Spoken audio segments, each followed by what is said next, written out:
Then the last question.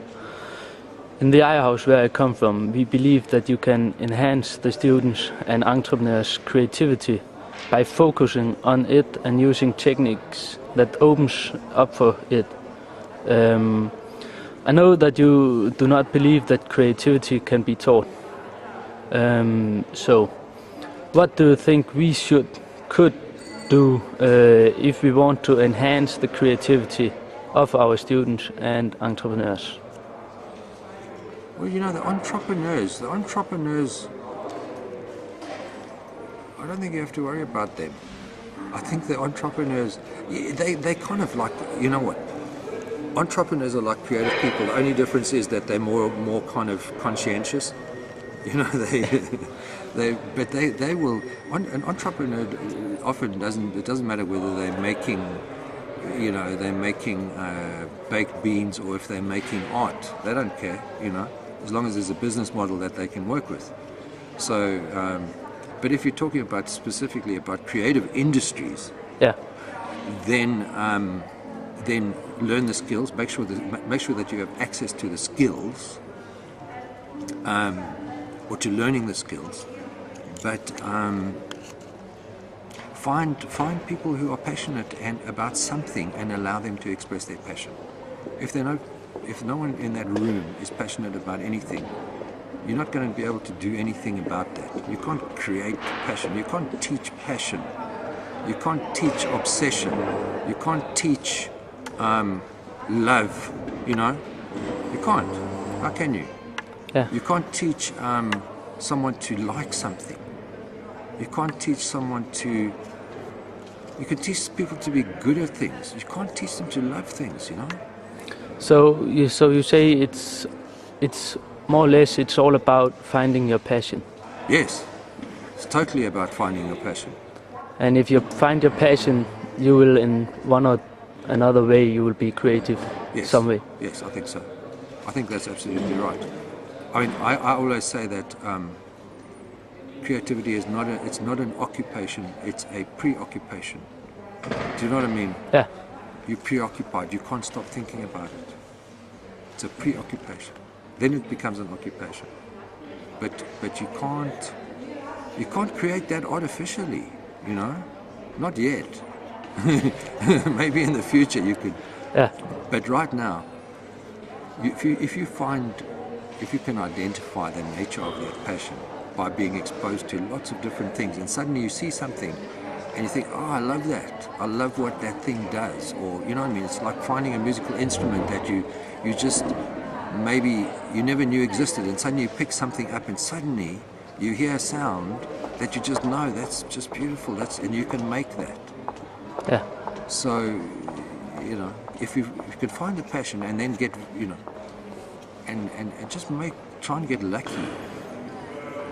Make the environment lucky somehow for everybody.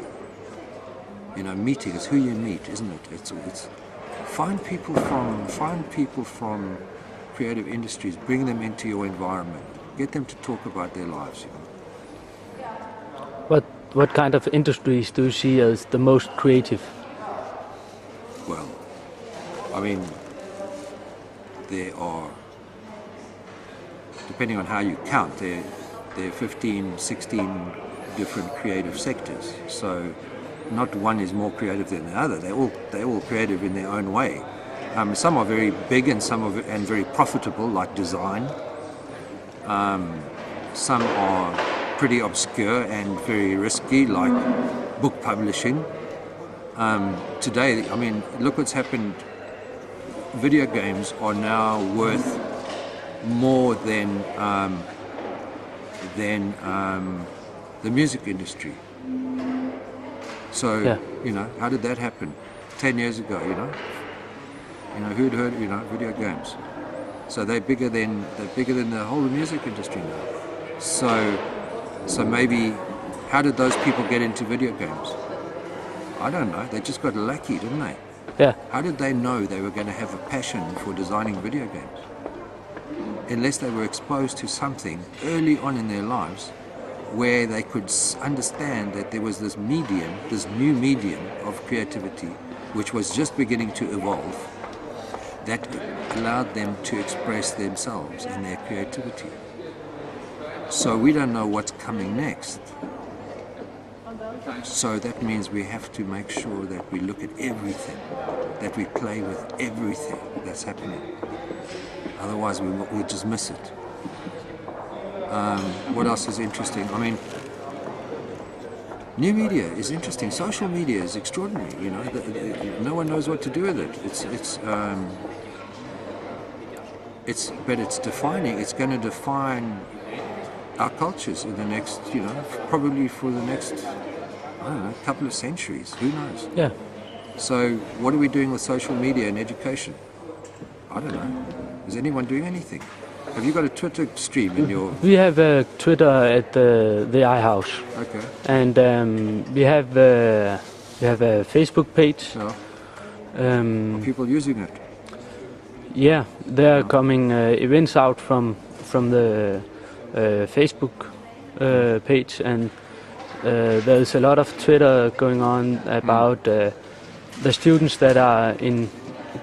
There have just been Global Innovation Tournament in Denmark. Okay. And there was a lot of status updates about that. No, cool.